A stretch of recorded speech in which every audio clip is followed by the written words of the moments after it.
We actually have three terms in our system. We have radar, we have ping, and we have scanning.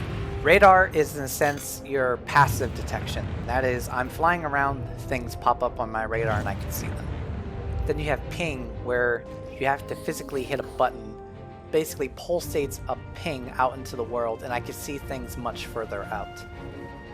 Scanning is the layer where once you see an object, you can scan it and retrieve information on it.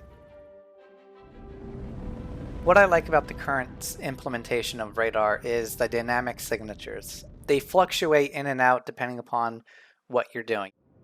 And because of that, you could actually go into your UI and see your IR and EM fluctuate. That flexibility is really cool because you could turn on and off stuff, and that changes your signature and your strength and how far someone can see you. Something we don't like is the absence of any information about how well you're detectable by either other players or AI at the moment. For the current implementation of the scanner, it's really awesome to be able to scan ships right now and see if they have any cargo. Especially with the law system, we could determine if they have any illegal cargo. It opens up immersion gameplay where I could fly around, scan some things, and go, oh, that guy has some illegal things. Should I be nefarious and try to steal them, or should I try to shoot him and give him a warning? We want to improve the ping system so that it gives you like a rough idea of, hey, there might be some ships, maybe some bounties that you might want to go after.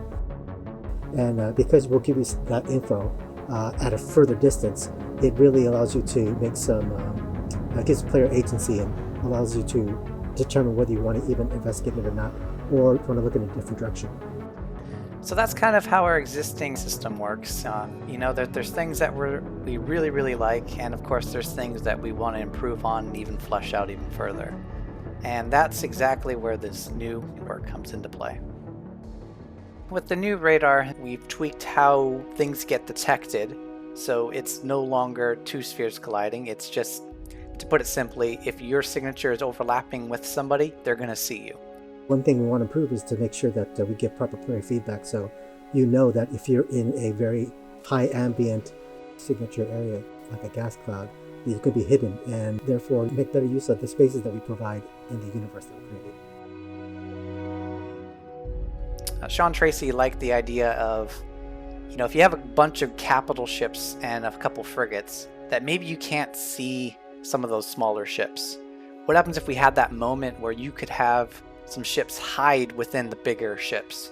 So when you're far away, you're like, okay, there's an Idris, maybe I could take it out. You get a little bit closer, you realize that there's a whole fleet. So it's going with that balance of how do we hide things and how do we show things so that we could get big, amazing moments and even stealth gameplay. So with scanning, we want to increase the granularity of the information you get from scanning. So pilot the other players or AI that are going to be on the ship, what type of armament it has, what it's carrying in its cargo. Going back to that other example with the Idris, with a bunch of ships out there, you can scan it and go, I know that's a ship. Which ship is it? I scan from afar and go, oh, it's an Idris. Cool. I don't see anybody else because I have to get closer. You get closer and you start seeing other contacts pop up. You can take a deeper dive into what the contents of that ship are. So before you're too far back and you're like, okay, that's an Idris. Now you're close up and you go, oh, that's an Idris with a gigantic Gatling gun that shoots auroras. Doesn't exist, but I like to pretend it does. Also, we want to expose more interesting information. We want to let you know that there's a wanted person on board. We want to let you know that maybe there's some volatile cargo on board. We want to let you know that there's something interesting relative to your specialization of the ship. It also unlocks more stuff for the designers to say, this type of scanner is going to be more for medical use. This type of scanner is going to be more for criminality or something like that.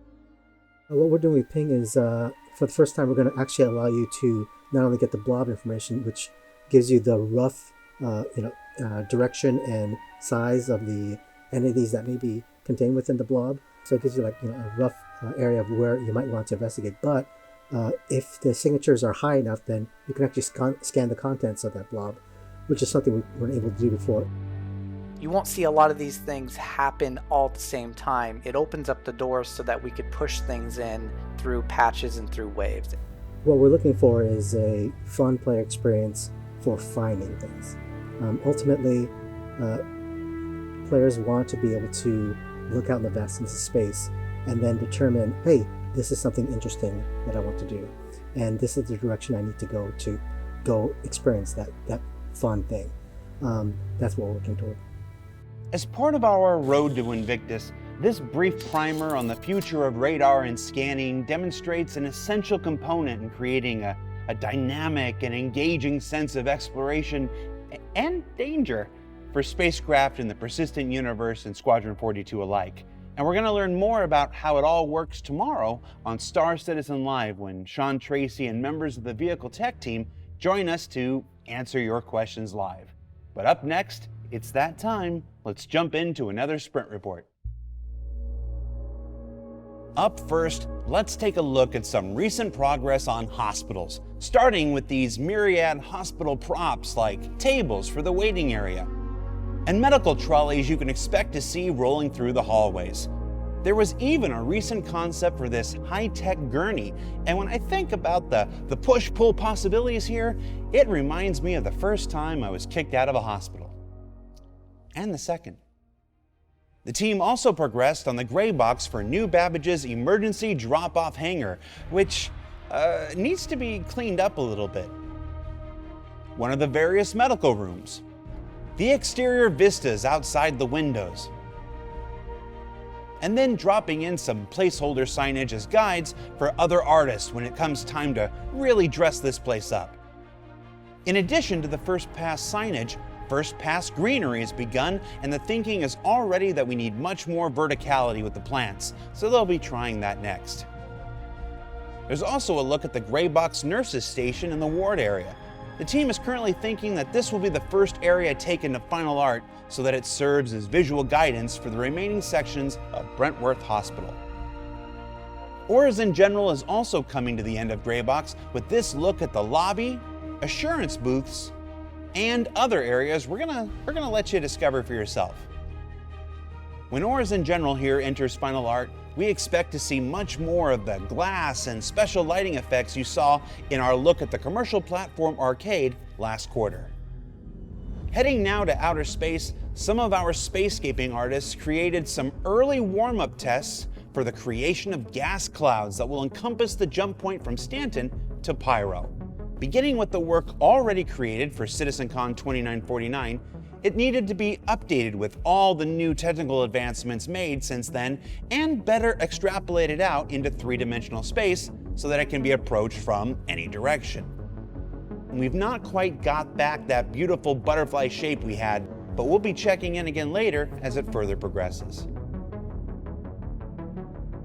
Those who have already jumped into Alpha 3.13.1, currently available in the public test universe, know that ship-to-station docking is coming, along with Invictus Launch Week later this month. And here you can see some of the final lighting passes being done for the various rest stop and security station docking areas. Now, I haven't seen this yet, so I'm just gonna watch along with you.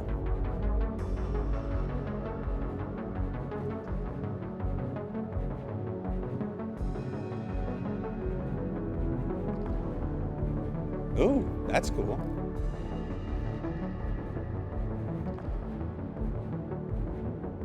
Oh.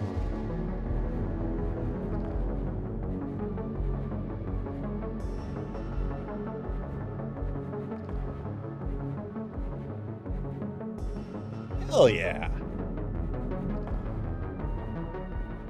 Following up on some of the armor concepts we saw last week, here's a look at the high-heat refinery worker that's currently making its way through the character pipeline. The text branding you're seeing here is modular, so it can represent any company that's appropriate for the location at hand. As is the helmet, with multiple variations to add variety to the NPCs milling about. And because it was important not to have any exposed skin in an environment as hot as this, there's also a neat way to access the Mobiglass so they can still check their messages when needed. And last week, subscribers got their first look at new armor from Tehachapi, a brand new small-scale manufacturer that has burst onto the scene and begun taking the markets by storm. Now you can learn more about this new manufacturer and their offerings in the latest edition of Jump Point magazine. Finally, let's take another look at the Habitation Platform of Orison, the upcoming landing zone for the gas giant Crusader. We definitely want to preserve the full reveal of everything that makes up this amazing landing zone for when you first visit it in-game. I think we can maybe share this brief sprint on updating the cypress trees that will find their way throughout the platform.